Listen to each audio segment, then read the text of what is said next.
মানব ইতিহাসে যে কয়জন ভীষণ অত্যাচারী শাসকের নাম পাওয়া যায়, ফেরাউন ছিল তাদেরই একজন। প্রজাদের উপর অত্যাচারের উদাহরণ টানতে গেলে সবার আগে চলে আসে ফেরাউনের নাম। ফেরাউন শুধু অত্যাচারী শাসক ছিল তা নয়, সে নিজেকে প্রভু বা রব দাবি করত। ক্ষমতার অহংকার তাকে এতটাই অন্ধ করে দিয়েছিল যে সে স্বয়ং আল্লাহকে চ্যালেঞ্জ করেছিল। তার রাজত্বে একের পর এক আল্লাহর গজব নেমে আসা সত্ত্বেও সে আল্লাহর কাছে নতি স্বীকার করেনি। শেষ পর্যন্ত লোহিত সাগরে ডুবে চূর্ণ হয়েছিল তার সমস্ত অহংকার। পবিত্র কোরআনের ২৭টি সূরায় অন্তত ৭৪ বার নাম এসেছে ফেরাউনের। এ থেকেই বোঝা যায় মানব জাতির শিক্ষা হিসেবে ফেরাউনের ঘটনাকে আল্লাহ তাআলা কতটা গুরুত্ব দিয়েছেন। শুধু দর্শক, আমাদের সকলের জানা সেই ইতিহাসই আজ আপনাদের সামনে তুলে ধরতে যাচ্ছি সম্পূর্ণ নতুন আঙ্গিকে। আশা করছি শেষ পর্যন্ত থাকবেন আমাদের সাথে। একজন ফেরাউনের নাম ছিল দ্বিতীয় রামেসিস। আজ থেকে প্রায় ৩৫০০ বছর আগে যখন নবী মুসা আলাইহিস সালাম এর আত্মপ্রকাশ ঘটে, তখন মিশরের ক্ষমতায় ছিল ফেরাউন দ্বিতীয় রামেসিস। আর এই দ্বিতীয় রামেসিসের ঘটনাগুলোই পবিত্র কোরআনে বিবৃত হয়েছে। হযরত মুসা আলাইহিস সালাম ও ফেরাউন দ্বিতীয় রামেসিসের ঘটনার তাৎপর্য বুঝতে হলে আমাদেরকে ফিরে যেতে হবে কয়েকশো বছর আগে হযরত ইউসুফ আলাইহিস সালামের যুগে। হযরত ইউসুফ আলাইহিস সালামের সময় যে ফেরাউন মিশর শাসন করতেন, তিনি ছিলেন খুবই দয়ালু ও ধর্মপরায়ণ একজন শাসক। তার নাম ছিল আমেনহুতে। তিনি ছিলেন তার পূর্বপুরুষদের মতোই মূর্তি পূজারী, কিন্তু হযরত ইউসুফ আলাইহিস সালামের সংস্পর্শে এসে তিনি আল্লাহর একত্ববাদে বিশ্বাস স্থাপন করেন এবং নিজের নাম পাল্টে রাখেন আখেনাতেন। তিনি হযরত ইউসুফ আলাইহিস সালামকে অত্যন্ত সম্মান করতেন এবং তাকে নিজের উপদেষ্টা ও অর্থমন্ত্রী হিসেবে নিয়োগ প্রদান করেন। হযরত ইউসুফ আলাইহিস সালামের পিতা ইয়াকুব আলাইহিস সালাম এর অপর নাম ছিল ইসরাইল। ইসরাইল আলাইহিস সালাম এর বংশধরদেরকেই বলা হয় বনি ইসরাইল। অন্যদিকে ইউসুফ আলাইহিস সালাম এর এক ভাইয়ের নাম ছিল ইয়াহুদা। এই ইয়াহুদার নাম অনুসারেই তাদেরকে ইয়াহুদি বা ইহুদি বলা হয়। আবার হিব্রু ভাষায় কথা বলার কারণে তাদেরকে হিব্রু জাতি হিসেবেও অভিহিত করা হয়। ইসরাইল আলাইহিস সালাম ও তার সন্তানেরা বর্তমান ফিলিস্তিনের কেনানে বসবাস করতেন, কিন্তু তৎকালে টানা ৭ বছর ভয়ানক খরা ও দুর্ভিক্ষ দেখা দিলে তারা মিশরে চলে যান, কেননা মিশর নিজেকে এই দুর্ভিক্ষের কবল থেকে রক্ষা করতে পেরেছিল। মিশরকে দুর্ভিক্ষ থেকে রক্ষা করার পেছনে ছিল হযরত ইউসুফ আলাইহিস সালামের অবদান। তিনি বাদশাহ আখেনাতেনের দেখা একটি স্বপ্নের সঠিক ব্যাখ্যা করেছিলেন। এর ফলশ্রুতিতে টানা ৭ বছরের খরা ও দুর্ভিক্ষ থেকে রক্ষা পায় মিশরবাসী। সেই থেকে হযরত ইউসুফ আলাইহিস সালাম ও তার পরিবারের লোকজন ছিলেন মিশরবাসীর নয়নের মণি। কিন্তু ফারাও আখেনাতেন ও ইউসুফ আলাইহিস সালাম এর পরবর্তী সময়ে অবস্থা বদলে যেতে শুরু করে। ধীরে ধীরে মিশরের বাদশাহ তথা ফেরাউনরা একত্ববাদী ধর্মকে ত্যাগ করে পুনরায় মূর্তি পূজারী হয়ে ওঠে। ফেরাউন আখেনাতেন ও ইউসুফ আলাইহিস সালাম এর সময়কালের প্রায় ৪০০ বছর পর জন্ম হয় ফেরাউন দ্বিতীয় রামেসিস ও হযরত মুসা আলাইহিস সালামের। এই ৪০০ বছরে সবকিছু বদলে যায়। ফেরাউন রামেসিস ছিল অত্যন্ত অহংকারী আর দুরাচারী শাসক। সে ক্ষমতার অহংকারে এতটাই অন্ধ ছিল যে সে নিজেকে আল্লাহর সমকক্ষ মনে করত। তার শাসনামলে বিশেষ করে বনি ইসরায়েলীদের উপর নেমে আসে নির্মম নির্যাতন। এর কিছু খণ্ডচিত্র আমরা তুলে ধরছি, যেখানে ইউসুফ আলাইহিস সালাম এর বদৌলতে ফারাও আখেনাতেন এর সময়ে মিশরে ইসরায়েলীদের অবস্থান ছিল অত্যন্ত সম্মানের জায়গায়। সেখানে দ্বিতীয় রামেসিস ইসরায়েলীদেরকে নিজের দাস হিসেবে ব্যবহার করতে শুরু করে। তৎকালীন মিশরে স্থাপত্য শৈলীর বিকাশ ঘটে। পিরামিডের মতো বিশাল বিশাল স্থাপনা নির্মাণ করা হয়। আর এসব স্থাপনা নির্মাণে ফেরাউন বনি ইসরায়েলীদেরকে পশুর মতো ব্যবহার করত। কারো ইচ্ছা থাকুক বা না থাকুক, ইসরায়েলি ঘরে জন্ম নিলে তাকে বাধ্যতামূলকভাবেই এসব স্থাপনা নির্মাণে শ্রমিক হিসেবে কাজ করতে হতো। আর সে কি অমানসিক পরিশ্রম! কেউ কাজ করতে না চাইলে কিংবা অধিক পরিশ্রমের কারণে ক্লান্ত হয়ে বিশ্রাম নিতে চাইলে তার পিঠে সপাত করে চাবুকের আঘাত পড়ত।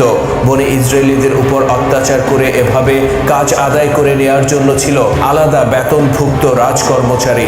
ইসরায়েলি জাতির জন্য এটা দুর্ভাগ্যের বিষয় ছিল যে তারা গোটা জাতিটাই তখন ফেরাউনের দাসে পরিণত হয়েছিল।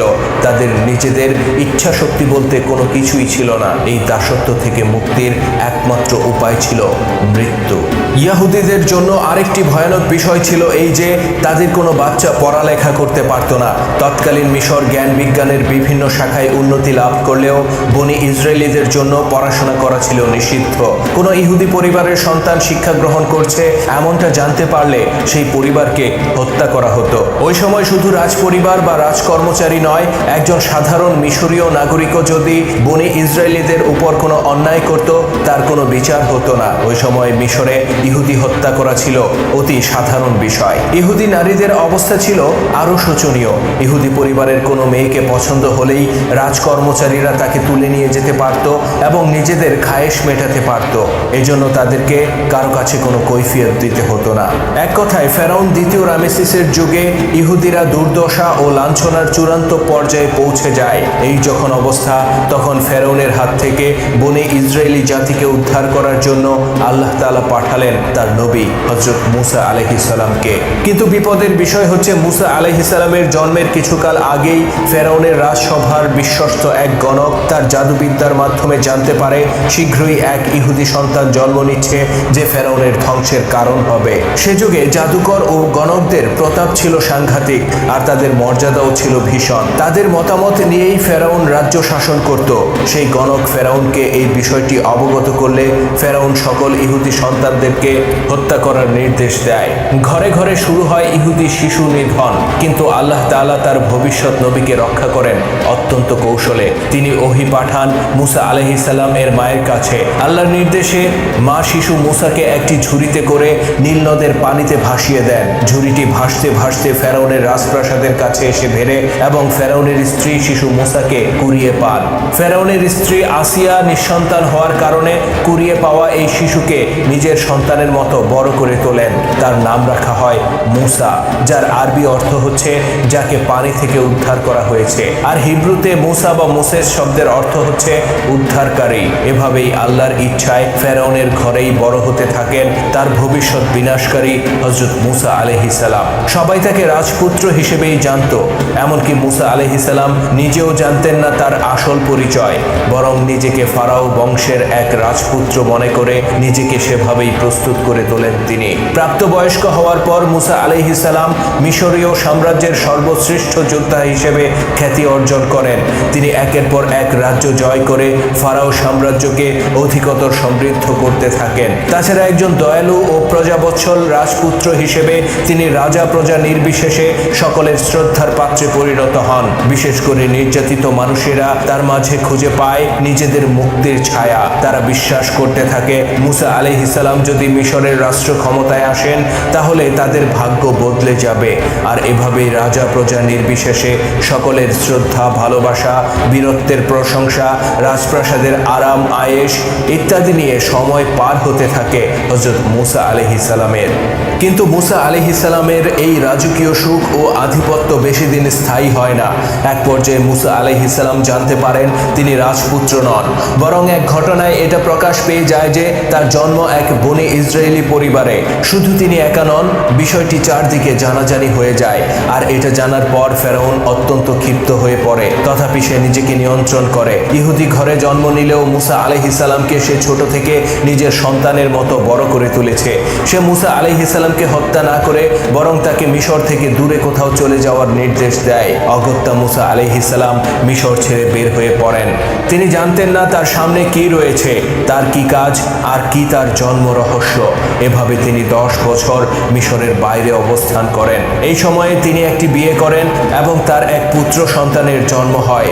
মিশর ত্যাগ করার প্রায় 10 বছর পর কোনো এক রজনীতে সিনাই পর্বতে অবস্থানকালে হযরত মুসা আলাইহিস সালাম নবুয়ত লাভ করেন। পর্বতটি বর্তমান মিশরের সেন্ট ক্যাথরিন শহরে অবস্থিত এবং জাবালে মুসা বা মুসা পর্বত নামে পরিচিত। তিনি যখন নিজের পালিত ভেড়াগুলোকে খুঁজতে খুঁজতে ওই পর্বতে আরোহণ করেন, হঠাৎ অন্ধকার ভেদ করে দেখা দেয় প্রজ্বলিত আলোক শিখা, আর ভেসে আসে মহান আল্লাহ পাকের ঐশী আওয়াজ। এই ঘটনার মধ্য দিয়ে মুসা আলাইহিস সালাম এর উপর অর্পণ করা হয় নবুয়তের কঠিন দায়িত্ব। একই সাথে তিনি জানতে পারেন তার এই পৃথিবীতে আগমনের উদ্দেশ্য। মহান আল্লাহ তাআলা নির্দেশ দেন, হে মুসা, মিশরে ফিরে যাও আর ফেরাউনকে আমার প্রতি ঈমান আনতে বলো। আল্লাহর আদেশ পেয়ে মুসা আলাইহিস সালাম মিশরে ফিরে যান। তিনি ফেরাউনের রাজ দরবারে যান এবং তাকে আল্লাহর প্রতি ঈমান আনতে বলেন। মুসা আলাইহিস সালামের কথা শুনে ফেরাউন হেসে দেয়। সে বলে, এক ইহুদি দাস আমাকে বলছে তার প্রভুর প্রতি ঈমান আনতে। হে মুসা, তোমার প্রভু আল্লাহ যে সত্য তার প্রমাণ কি? মুসা আলাইহিস সালাম আল্লাহর নির্দেশে তার হাতে থাকা লাঠিটি নিক্ষেপ করলে তা মুহূর্তের মধ্যে